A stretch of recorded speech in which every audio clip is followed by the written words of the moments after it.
Hey y'all, it's your girl Angel here, 27, female. And let me tell you, I've got one hell of a story to share with you today. A story about love, betrayal, and the harsh realities of online dating. This one's going to be a wild ride, so buckle up. It all started back when me and my now ex-husband Daryl first got married. We were high school sweethearts, totally head over heels for each other. I know, getting hitched fresh out of high school sounds crazy, but we were just that couple, you know? The kind that everyone said was gonna make it against all odds. Or so I thought. Well, fast forward a couple of years, and sure enough, of what I considered to be wedded bliss, I got knocked up with our son. Daryl was over the moon at the idea of being a dad, let alone having a son. It's what he always wanted. He couldn't stop gushing about how he was going to be the best dad ever, taking our kid to baseball games and all that sappy stuff. But once our little man actually arrived, woo boy, did things take a turn. The first year was rough, I'm not going to lie. Sleep deprivation, postpartum depression, the whole 9 yards. It put a serious strain on our relationship for sure. We were struggling, but every day I tried my best to be on my A game because it wasn't about me anymore. It was about sustaining and building upon our growing family. Still, I figured that kind of thing was normal for new parents, you know. We'd pull through eventually once we got into a rhythm, right? But no matter how much time passed, Daryl just kept getting more and more distant, grumpier, irritable as all hell. Like I personally offended him just for existing or something. At first, I brushed it off as him being stressed from work. The guy was putting in crazy overtime hours, so I cut him some slack. But after a while, his attitude problem just got worse and worse. Even when he stopped taking on more hours at his job, he treated me like absolute garbage, always snapping and putting me down over the smallest things. One time, I overcooked his steak just a tiny bit. He likes it practically mooing on the plate. And he blew up at me like I'd committed a federal crime, calling me all sorts of names, saying I was a terrible wife and could never do anything right. It was so messed up, especially with our son right there witnessing the whole ugly scene. Seriously, Angel, are you dense or something? I said I was sorry, Daryl. What do you want from me? Tony was up all night and it's not like you did anything to help me. Oh, I don't do anything to help? How about I just quit my job then, Sit and slack around at home like a roach and do nothing like you. Daryl, calm down. You're going to scare the baby. I don't care. You always make me so angry. Ugh, why can't you just disappear? It's not like you'll be missed. Don't speak to me that way. I'm your wife, damn it. What the hell has gotten into you? I'll tell you what's gotten into me. Common sense. Maybe our parents were right. Maybe we shouldn't have gotten married so soon. What? What are you talking about? You don't want to be together? Well, it's a little too late for that. We have a whole child together, Daryl. Whatever. Forget I said anything. I'm going to finish dinner in my office. By that point, our poor baby was scared of his own dad, and I was at my wit's end trying to figure out what his deal was. I mean, my Daryl, the sweetest, most loving guy I knew from high school, had basically become a totally different person right before my eyes. It was like living with a raging, miserable stranger. I started to suspect that maybe, just maybe, there was someone else in the picture. Women's intuition and all that. See, after our son was born, I made the tough decision to start working from home. My job as an editor was flexible enough for that. Plus, I didn't trust leaving our newborn with some rando babysitter, you know. So most days, I'd just be cooped up in our home office, plugging away on my laptop, while Daryl was out at the office acting shady as hell. And that's when things started adding up in my head. The constant moodiness and irritability whenever he was around me, the way he suddenly started obsessively guarding his phone and email passwords, getting all defensive if I so much as glanced at his laptop screen. I'm talking straight up Jekyll and Hyde behavior, you all. Sweet and charming whenever he left for work, and then a raging monster the second he walked through our door at night. It was like being married to two completely different people, and I just knew in my gut that he had to be hiding something huge. So yeah, I went full psycho stalker mode and started doing some amateur sleuthing. Don't judge me. If your husband was acting that sketchy, you do the same thing. Anyway, after some hardcore snooping, I stumbled across the smoking gun, a trail of online messages that left me sicker than a dog after eating chocolate. Turns out my beloved hubby had been two-timing me for the past 2 years with his very own online girlfriend. Her name was Monique, and from what I could piece together, the two of them had been carrying on a full-blown emotional affair ever since our son was born. The messages made me want to vomit, with Daryl gushing about how Monique was his soulmate and how they were going to run off together someday. He went on and on about how they were destined to be together, dropping all these cringy pet names like Baby and Honey Bunch, calling her his forever girl. It was enough to make me hurl my lunch all over my computer screen for real. I almost didn't want to believe it, but when I saw some of the exact same lines he used on me, I knew that this wasn't a nightmare. It was very real. But here's maybe the worst part. In all those messages, Daryl was flat out denying that I even existed, claiming the baby photos on his profile were actually of him and his nephew, not his own flesh and blood son, lying through his teeth about having some whole other life without me in it. Lying about me is one thing, but denying your own son? Hell has a special place for you, good sir. He had even gone as far as to tell Monique this insane story about supposedly being a rich, successful entrepreneur based in Miami, when in reality, this clown was a middle-level office grunt working at some rinky-dink insurance company. Not exactly Wolf of Wall Street material, if you know what I mean. Reading through his messages, I got whiplash from all the lies and fabrications he had woven into this made-up fantasy with good old Monique. Stuff about jet-setting around the world, showering her with lavish gifts, promising to fly out and finally meet her in person soon for a romantic week in Montana.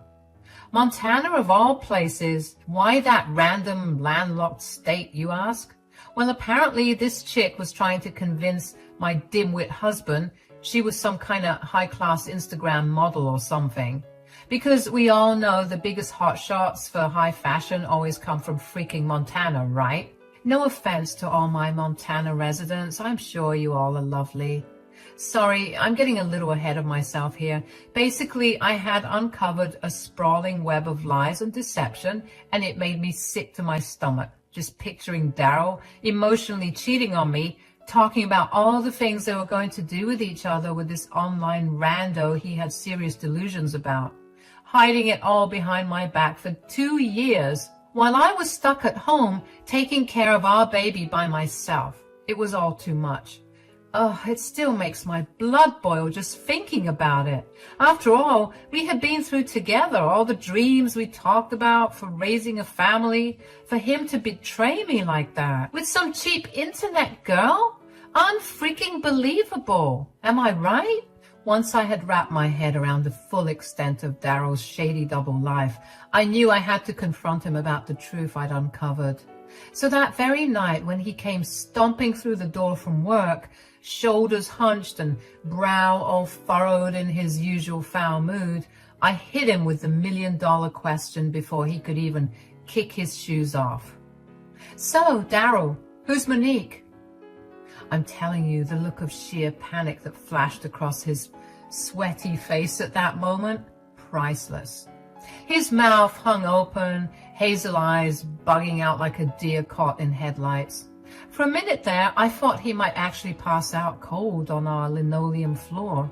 But to my surprise, after looking shocked like that, He quickly reverted to his usual Grinch-like grumpy state and said, "She's my girlfriend." What? The idiot didn't even bother trying to deny any of it.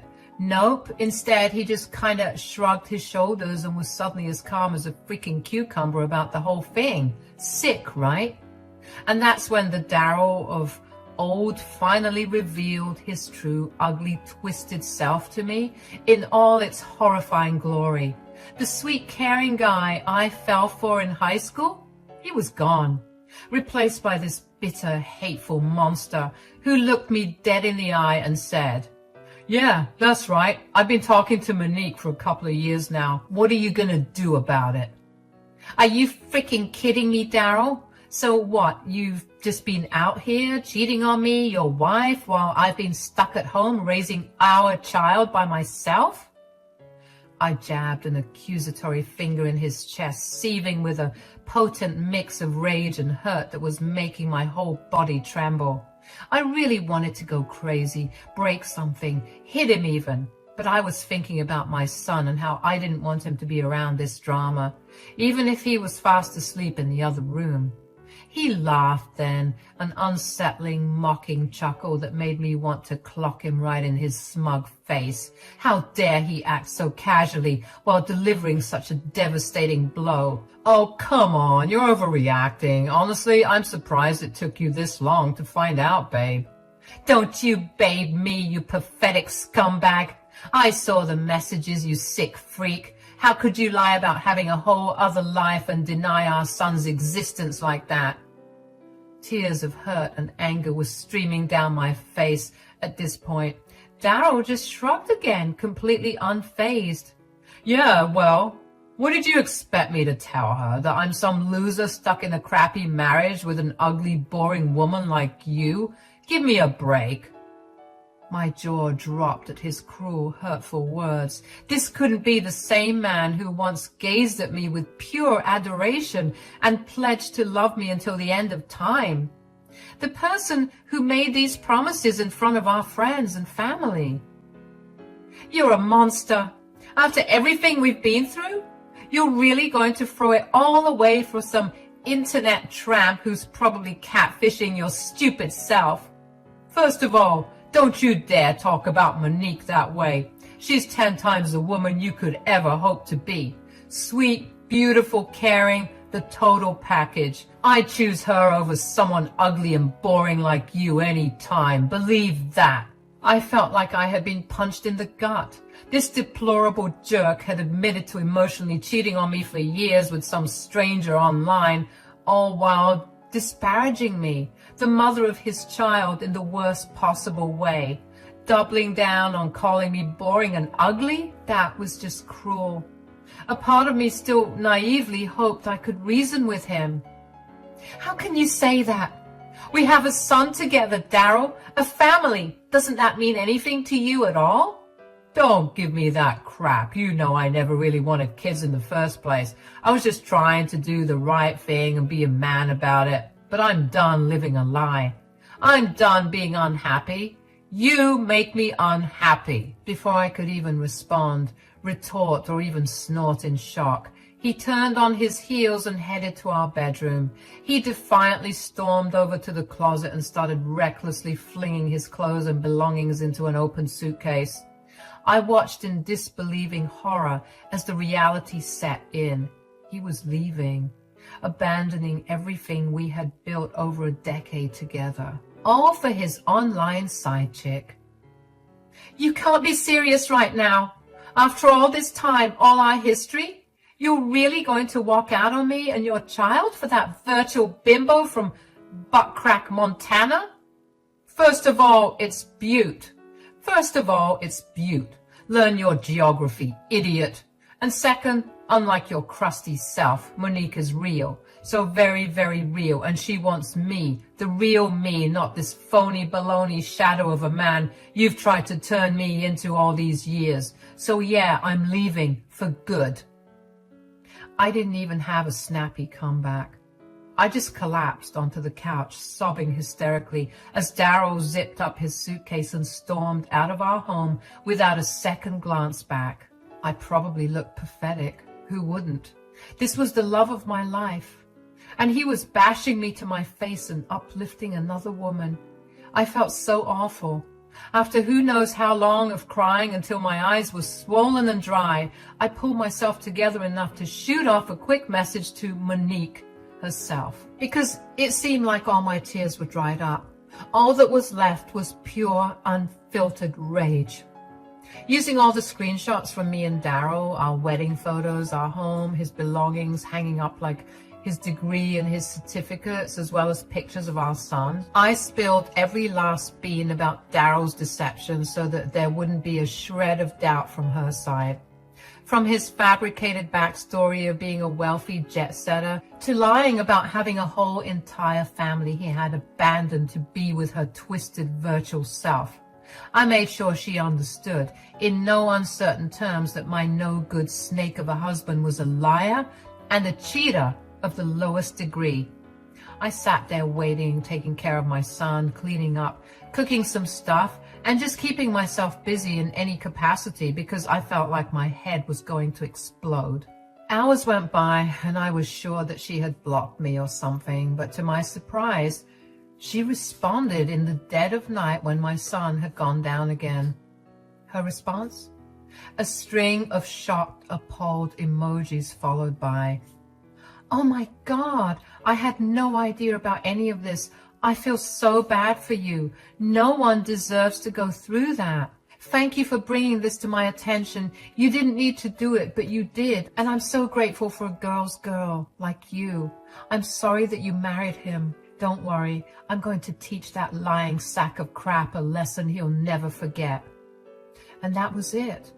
No other explanation, just those ominous words of vague retribution. Somehow, amidst all the drama, I had managed to fall asleep. Must have been tuckered out from all the crying, even though I was sure that sleep would escape me that night. The next day, I was still an emotional wreck, moping in bed with tired, puffy eyes when my phone started ringing. A call from a number I didn't recognize at first, but after staring at it for a few rings, my stomach clenched as I realized who it was. Daryl. I almost didn't answer, but part of me felt a twisted sense of satisfaction, knowing he was probably already getting a taste of his just desserts after Monique discovered his web of lies. She probably told him not to come to Montana anymore, and he wanted to crawl back like they always do. But what came after was much, much worse. So I tapped the green button with a smirk and waited for the undoubtedly unpleasant conversation to come. But I was not prepared for the sniveling, whimpering mess that began blubbering at me through the phone speaker just seconds later. "Angel, baby, I messed up. I messed up so bad." "Really? Do go on."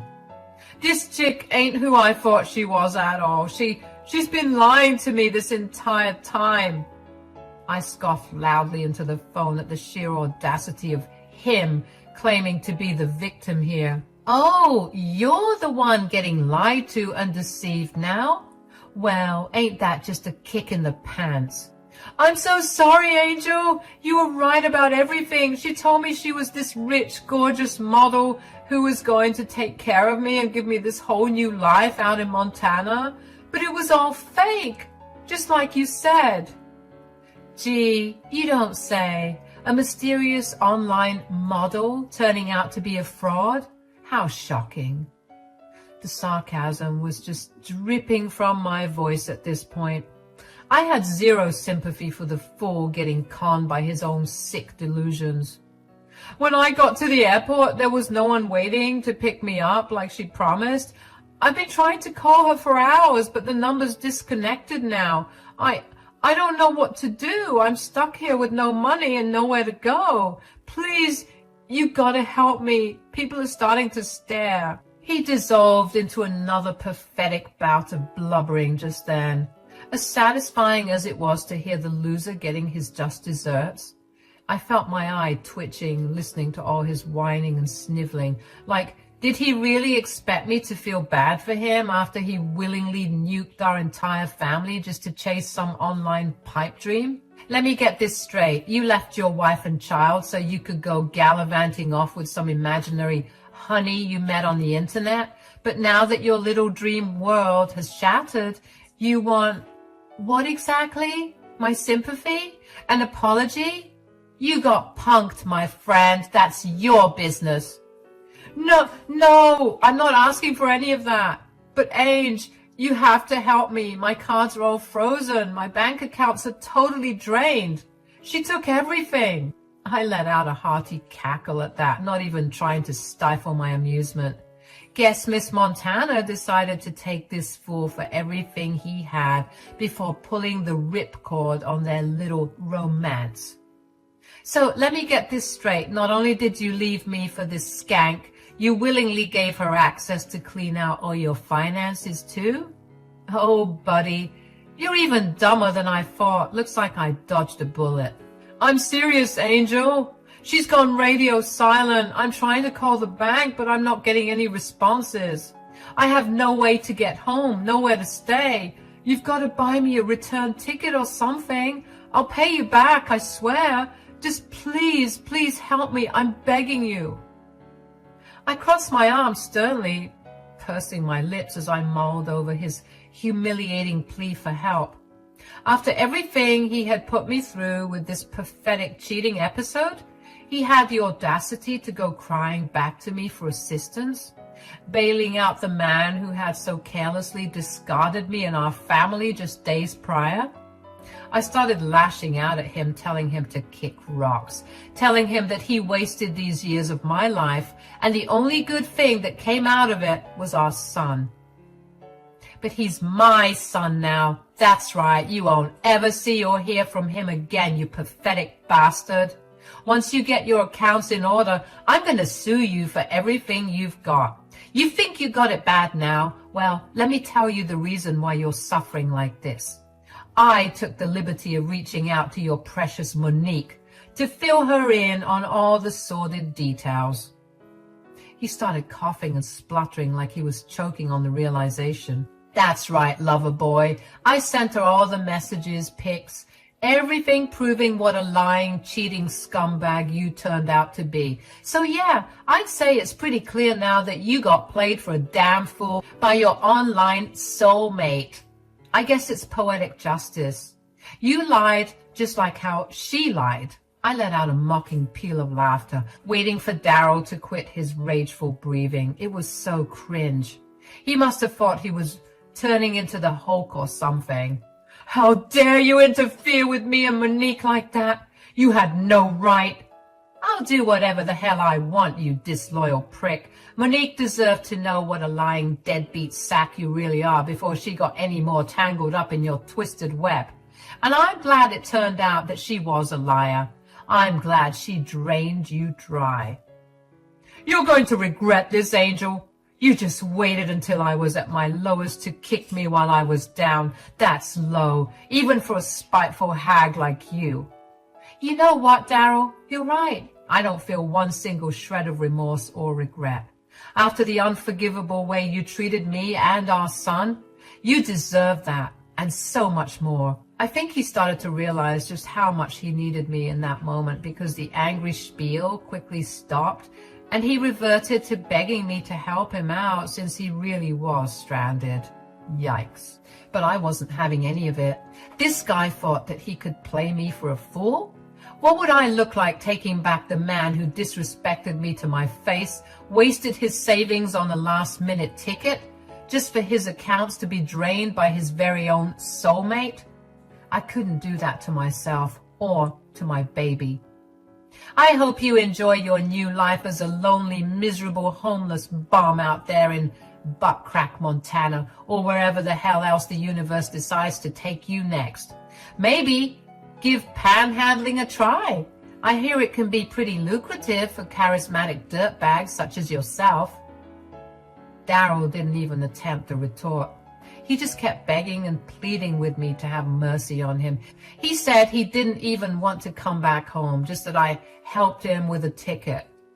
But I wasn't having any of it. Growing tired of his sobs, I just hung up the call. He tried calling back, but I quickly rejected and blocked him. Then I went on my social media and blocked him there as well. I wasn't in the mood to deal with him and his nonsense anymore. He was a waste of a man who had to slink off to marinate in the disastrous consequences of his own selfishness and lies. I realized that a huge weight had finally lifted off my shoulders. Like I could breathe again for the first time in years without his toxic fog of deceit and disrespect hanging over me. Was I still hurt by his actions? By the cold, cruel way he had tried to throw away our family like a wad of trash? Of course. Those scars would likely never fully heal no matter how much time went by. I'm still healing now. Some days are better than others, but damn it, if I don't get triggered every now and then and curse out loud or throw things. But at least now, at the very least, I could begin to rebuild and move forward. And normally, when I get upset like that, I just remember how I left him to struggle and fend for himself in his time of need, which always brings a smile to my face. No more looking over my shoulder, waiting for the next gut punch of heartbreak or betrayal from him to drop. No more wasting away, yearning for the old Daryl I once knew, to magically reappear and chase away this bitter, poisonous phantom that had possessed him.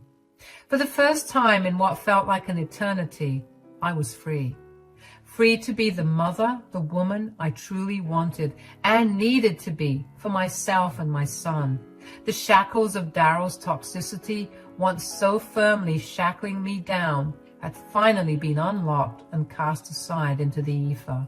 Now I'm currently getting my affairs in order. I want to move out of this house. Too many memories. I want a nice, quaint place where I can raise my son in peace. We're also in the process of getting a divorce. I had my lawyer email him, but I haven't heard anything back from the sod. Typical. Hopefully he's out there begging on the streets. I'm pretty sure he doesn't even know where this Monique lady lives. Otherwise, I'm sure he would have made his way there instead of blowing up my phone begging for a lifeline. You might be wondering about Monique. Well, after I cut the call on Daryl, I tried to reach out to her just for an update of sorts. Even congratulate her for scamming him like that. But I saw a message instead. Thanks once again for bringing this to my attention. It's only right I return the favor, for being honest. I'm not gonna lie, I was planning on robbing him dry once he got to my place. Charming him and all, because that's what I do. I even felt bad for the guy because he really claimed to be in love with me. But lying about your kid is a whole new level of twisted. So I don't feel bad for him one bit.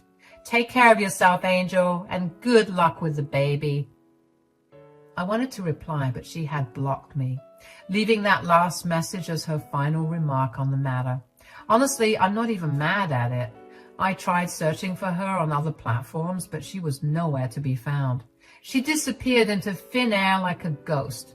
I guess this is what she does, scamming and catfishing gullible guys for cash.